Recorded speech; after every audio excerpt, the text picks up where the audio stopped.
हम 260 ropeway, cable car, फेनिकुलर railway बना रहे हैं और अभी धीरे धीरे दिल्ली, मुंबई, बेंगलोर, चेन्नई, यहाँ जो पब्लिक ट्रांसपोर्ट है वो हवा में कर रहे हैं। अभी हमने बंगलोर के लिए एक रिपोर्ट तैयार कर रहे हैं जो डबल डेकर बस जैसी हवा में जाएगी, और मैं उनमें से नहीं, वो झूठी बातें नहीं करता।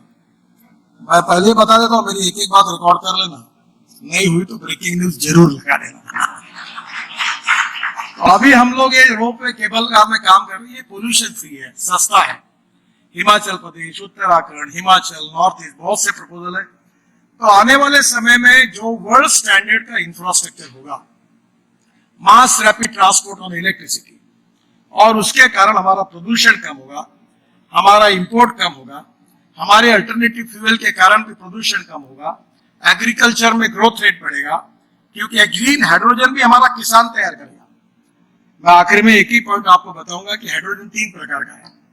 एक कोयले से होता है वो ब्लैक हाइड्रोजन, जो पेट्रोलियम से निकलता है वो ब्राउन, और जो पानी से या ऑर्गेनिक वेस्ट से निकलता है वो ग्रीन।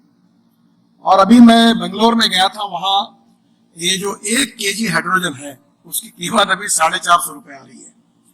और मेरे मन में ये भावना है, this is not my commitment, कि $1 पर केजी हाइड्रोजन होगा और गाड़ी 450 किलोमीटर चलेगी। तो आज हम लोग, हमारा जो ये दिल्ली में 3 माउंटेन है बड़े बड़े, एक तो हमने 20 मीटर कम किया गाजीपुर का, तो ये कचरे को सेग्रीगेट करके ऑर्गेनिक वेस्ट और सूरेज वाटर से हम हाइड्रोजन बना सकेंगे। और वो दिन अब दूर नहीं है कि हमारे रेलवे इंजन, हमारे हवाई जहाज, हमारी ट्रक, हमारी बसेस हाइड्रोजन पे चलेगी, और हम एनर्जी को इंपोर्ट करने वाले नहीं, हम एनर्जी को एक्सपोर्ट करने वाला देश बनेंगे। हिंदुस्तान का रोड इंफ्रास्ट्रक्चर निश्चित रूप से, मैंने बिहार और यूपी में भी ये बात की है कि उनका रोड इंफ्रास्ट्रक्चर अमेरिका के बराबर होगा। और आज आप यूपी बिहार में जाओगे तो गंगा पर हम 7 पुल बना रहे हैं, ब्रह्मपुत्रा पर 6 पुल बना रहे हैं। तो मुझे लगता है कि आने वाले समय में इंफ्रास्ट्रक्चर बदलने के कारण ग्रोथ बढ़ेगी, इंडस्ट्री बढ़ेगी, ट्रेड बिजनेस बढ़ेगा, टूरिज्म बढ़ेगा, और निश्चित रूप से हिंदुस्तान वर्ल्ड की एक स्ट्रॉन्ग इकोनॉमी बनेगा। और हम निश्चित रूप से आज फास्टेस्ट ग्रोइंग इकोनॉमी है, और हमारा उद्देश्य है कि हम वर्ल्ड की नंबर 1 की इकोनॉमी बने, उसके लिए निश्चित रूप से। और इसमें सबसे अच्छी बात यह है कि रोड बनाते समय हमने कुछ हमारी इको फ्रेंडली विजन रखकर काम किया है। मुझे खुशी है कि हमने बांबू का क्रश बैरियर बनाया, और आज वो सक्सेसफुल हुआ, सभी एजेंसी ने उसको सर्टिफाई किया है। और अब मेरे मन में ये बात है कि अब देश के हाईवे में हम लोग बांबू लगाएंगे बाजू में। जो भीमा बांबू है कर्नाटक का, बहुत अच्छा है, पोल्यूशन के लिए भी कम करने वाला है। और बांबू के क्रश बैरियर होने से हमारे वनवासी बंधुओं को रोजगार मिलेगा और वो इको फ्रेंडली होगा। दूसरी इंपॉर्टेंट चीज है कचरे की। अभी हमने अहमदाबाद डोलेरो हमारा हाईवे पर 20 लाख टन कचरा रोड में डाल दिया। अभी दिल्ली में बहुत इंपॉर्टेंट, दिल्ली का मैं कम जानकार हूं, पर एक डीडीए का रोड था, दिल्ली रिंग रोड 2। तो एक बार ये हमारे एमपी यहाँ के बहुत मेरे पीछे लगे थे कि विशेष रूप से आप ये रोड बनाओ, जो पानीपत से आने के बाद हमारा पेरिफेरल रोड के बाद 500-600 मीटर के बाद ये रोड शुरू होता है, और वहां से एयरपोर्ट आने के लिए दिल्ली के बीच में जाने के लिए 2 घंटे लगते हैं। परसों मैं ये रोड देखने के लिए गया था, तो ये रोड बनने से आप एयरपोर्ट पर चंडीगढ़ से निकलने के बाद, पानीपत के बाद तुरंत बनेंगे तो 20 मिनट में द्वारका पहुंचोगे, 20 मिनट्स। और द्वारका में हमने 30 किलोमीटर 10,000 करोड़ का द्वारका एक्सप्रेस हाईवे बनाया, और द्वारका एक्सप्रेस हाईवे से डायरेक्ट आप दिल्ली मुंबई हाईवे तक जाएंगे।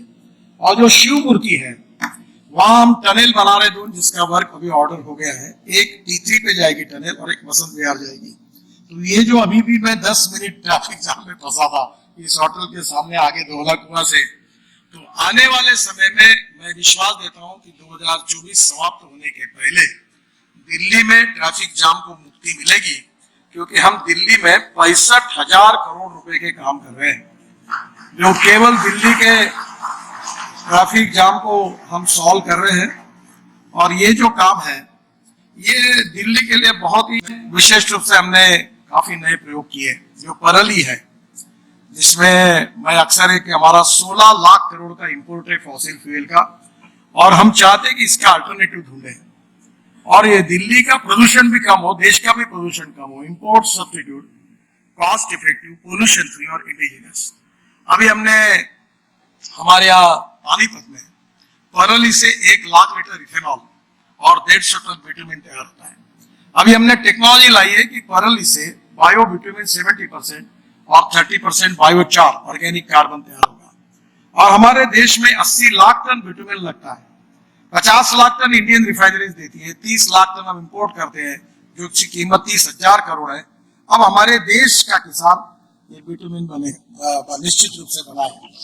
मुझे याद है हमारे यहाँ पुराने सब बैठे, मैं जब प्रेसिडेंट था बीजेपी का तो मैं इथेनॉल की बात करता था, तो मुझे पूछते थे यार भाई इथेनॉल का, तो आज वो समझ में आया कि अभी इथेनॉल का, मैं अभी हाइड्रोजन के कार में बैठकर यहाँ आया और hydrogen, ethanol, methanol, biodiesel, bio LNG, bio CNG, electric and green hydrogen is the future.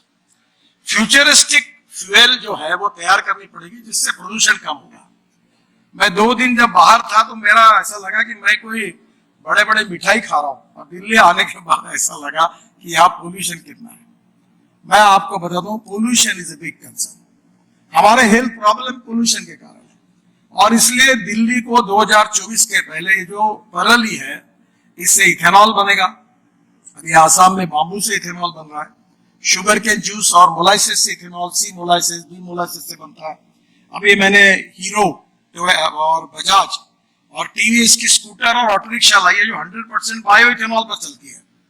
यानी पेट्रोल का रेट 120 रुपए लीटर, इथेनॉल का 60 रुपए लीटर, यानी पोल्यूशन भी कम होगा। अभी फ्लेक्स इंजन की गाड़ी है टोयोटा, अगले महीने में वो गाड़ियां लॉन्च कर रहे हैं जो 100%, जैसे वो कैमरी करके गाड़ी थी जो पेट्रोल डालने के बाद 40% बिजली तैयार करती थी, अब पेट्रोल के बजाय 100% इथेनॉल जो 60 रुपए रेट का है, पेट्रोल 120 रुपए का है और 40% बिजली तैयार करेगी। तो हमारे देश में धीरे धीरे